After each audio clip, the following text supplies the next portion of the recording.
Bonsoir à toutes et à tous, bienvenue dans votre émission Samedi Selfie. C'est une émission à caractère formatif et c'est ici que vous allez découvrir les différents métiers qui existent et nous expliquons cela en 3 étapes, c'est-à-dire leur historique et leur objectif, le parcours à suivre pour arriver à les exercer et ensuite leur diversité. Votre mission est composée de 3 rubriques, c'est-à-dire la rubrique Mon métier, la rubrique RDC Solutions et la rubrique Cuisine spirituelle. Aujourd'hui, dans la rubrique Mon métier, nous allons vous parler du commerce, c'est-à-dire son historique et son objectif. Et dans la rubrique RDC Solutions, nous vous proposons des pistes, des solutions dans tous vos problèmes, n'est-ce pas? Alors, dans la rubrique Cuisine spirituelle, nous sommes là pour nourrir votre santé spirituelle.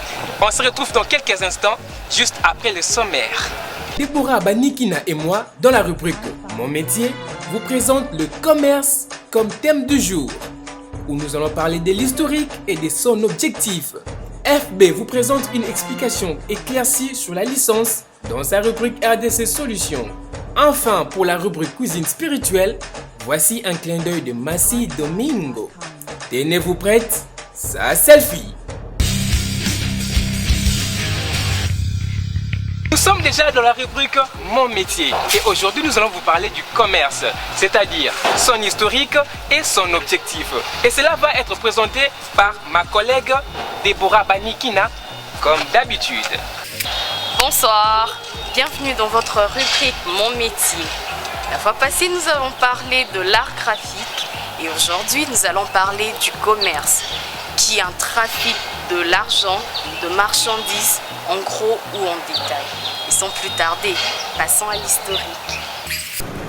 L'antique Égypte entretenait de relations marchandes avec l'Éthiopie, l'Arabie et l'Inde. Et les principaux objets de change étaient l'or, l'ivoire, l'ébène, le parfum et de pierres précieuses. Comme vous le constatez, en cette période, le commerce ne s'est passé pas comme aujourd'hui. Aujourd'hui, pour avoir une marchandise, il faut donner de l'argent.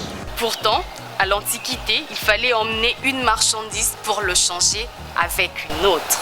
Et l'action de changer une marchandise à une autre s'appelait le troc.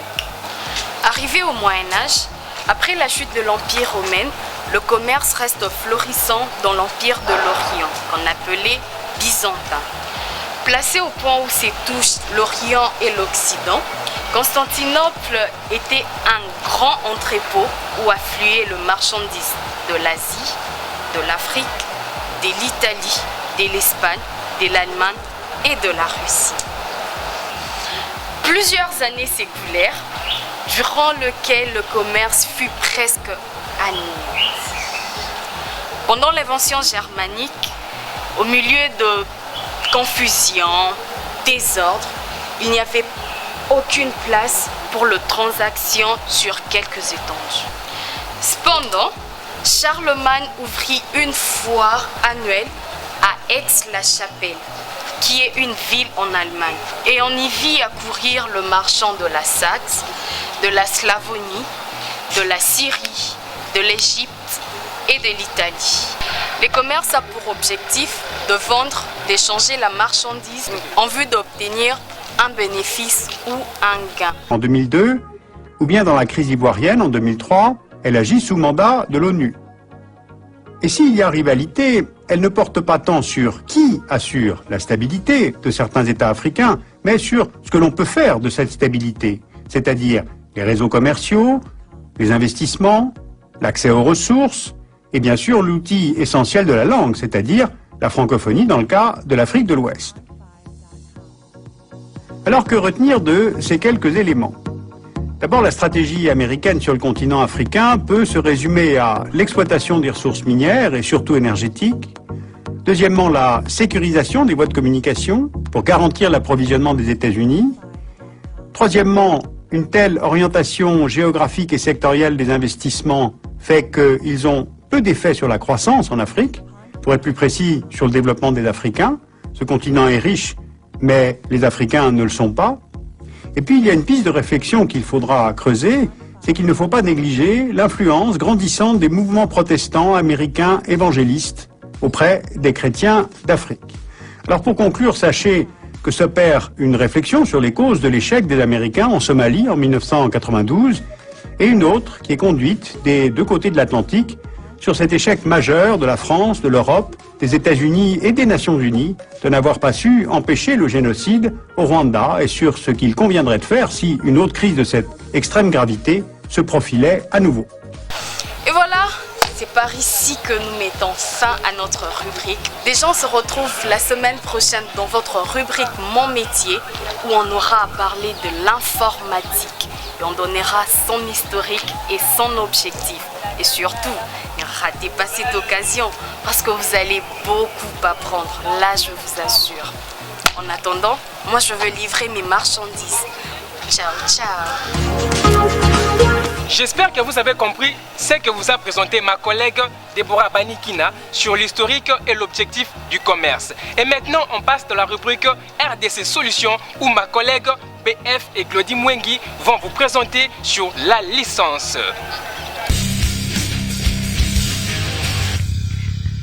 Bienvenue dans votre rubrique RDC Solutions.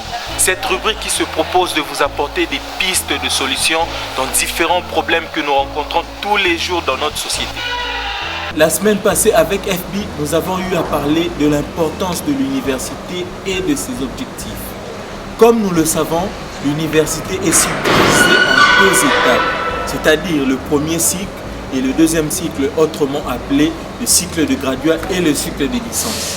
Mais il y a de ces étudiants qui, après avoir fini le premier cycle, se disent que ce n'est plus important de continuer ou d'acheminer avec le deuxième cycle. Si tel est votre cas, je vous propose de suivre l'importance de la licence avec ma collègue Fortune Boïka. Merci d'être avec nous, c'est un réel plaisir de partager avec vous le sujet d'aujourd'hui. Nous allons parler de la licence. Tout d'abord, la licence, c'est un diplôme national et un grade universitaire de premier cycle de l'enseignement supérieur. La licence, elle connaît une belle croissance en formation initiale. Pour faire la licence, il faut au préalable avoir son diplôme. Ça veut dire que pour faire la licence, il faut d'abord passer par les autres niveaux pour continuer avec la licence. La licence également permet aux étudiants d'entamer une spécialisation. Alors cette spécialisation se réalise par le choix de matières optionnelles pour bien améliorer la matière qui vont être données à l'université. Sachez aussi que cette même spécialisation forme également des étudiants à devenir de collaborateurs aptes à intégrer à la fois des entreprises gérant des activités. Le cycle de licence se défend par un travail que l'on appelle le mémoire, à ne pas confondre avec le TFC que l'on présente en premier cycle de graduat. Il y a lieu d'attendre par mémoire un travail de fin d'études prescrit pour l'obtention du diplôme. Par la réalisation d'un mémoire, l'étudiant doit faire de recherches personnelles portant sur un sujet limité. Il doit être également capable de défendre le sujet traité. Avec une expérience professionnelle significative, vous pouvez créer vos propres activités en attendant une main forte. Alors, retrouvez-nous prochainement dans la même rubrique où nous allons parler de l'emploi. Ainsi s'achève cette émission. Retrouvez-nous la semaine prochaine pour un nouveau numéro. Bon week-end chez vous. BF et Claudie Mwengi vous ont présenté la licence dans leur rubrique RDC Solutions. Maintenant, on passe dans la rubrique Cuisine spirituelle avec un clin d'œil de Massi Domingo.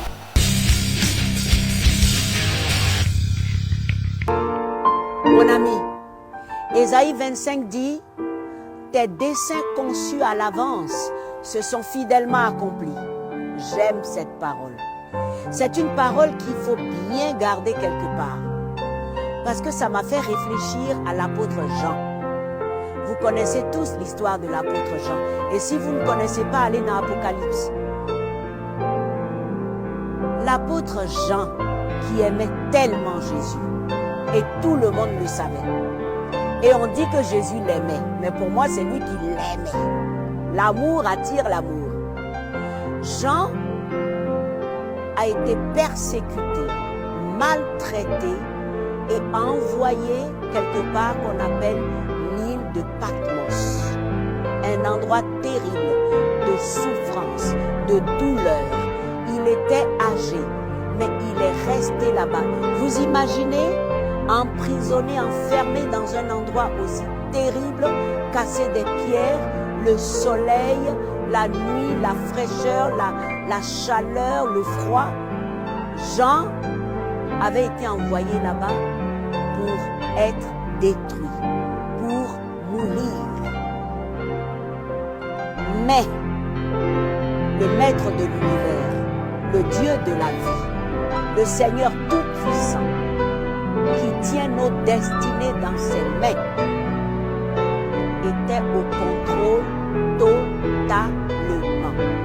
Mon ami, Jean n'est pas mort à Patmos, malgré la souffrance, malgré la dureté de la vie, malgré la détresse, malgré l'abandon, malgré la solitude.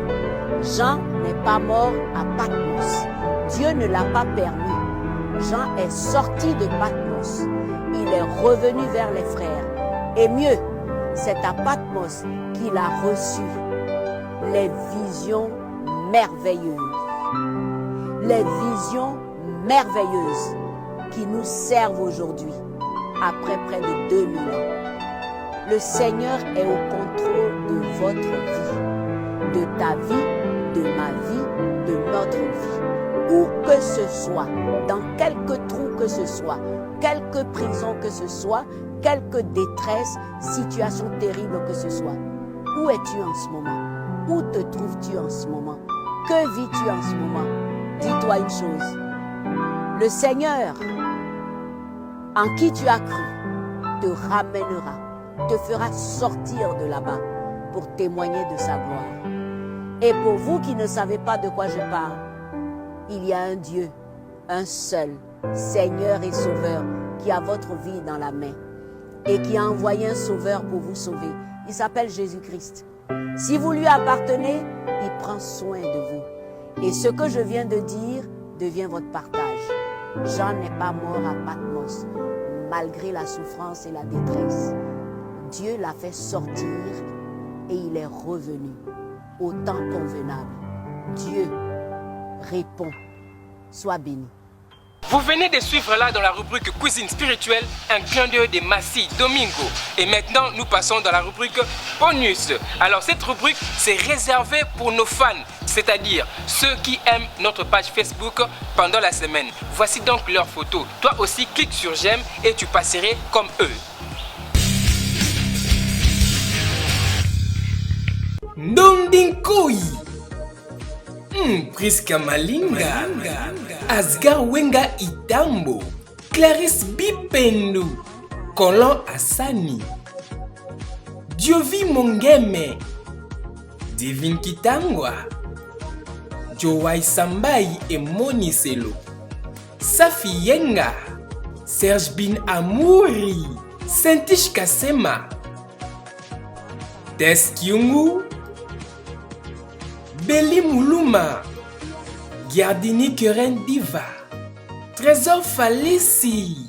Merci d'être nombreux de suivre votre émission Samedi Selfie. Aujourd'hui, nous avons parlé dans la rubrique Mon métier du commerce, c'est-à-dire son historique et son objectif. Et dans la rubrique RDC Solutions, nous avons parlé de la licence. Et enfin, dans la rubrique Cuisine spirituelle, nous avons suivi un clin d'œil de Massi Domingo. Déjà, je vous dis, Jésus t'aime aussi. Alors, ne manquez pas au rendez-vous de l'émission prochaine où nous allons parler de l'informatique, c'est-à-dire son historique et son objectif. Enfin, dans la rubrique RDC Solutions, nous allons évoquer les problèmes qu'il y a entre les entreprises et les étudiants qui viennent fraîchement de l'université, puisqu'on leur exige souvent une expérience de 3 ou 5 ans. Où est-ce qu'ils vont acquérir ça? Vous allez découvrir ça dans RDC Solutions à l'émission prochaine. Et de la rubrique Cuisine spirituelle, vous allez encore suivre un clin d'œil de Massi Domingo. Là, je ne vous dis pas, c'est elle qui vous réserve une surprise. Et je vous signale déjà que nos DVD sont déjà prêts et il y a tous les métiers que nous avons expliqués là-dedans. Et c'est juste pour vous. Et n'oubliez pas d'aimer notre page Facebook pour apparaître comme vos amis. Et je vous signale déjà que notre rediffusion, c'est chaque jeudi à 10h10. Et ne ratez pas, toujours sur Couleur Télévision, Tam Tam d'Afrique. Au revoir.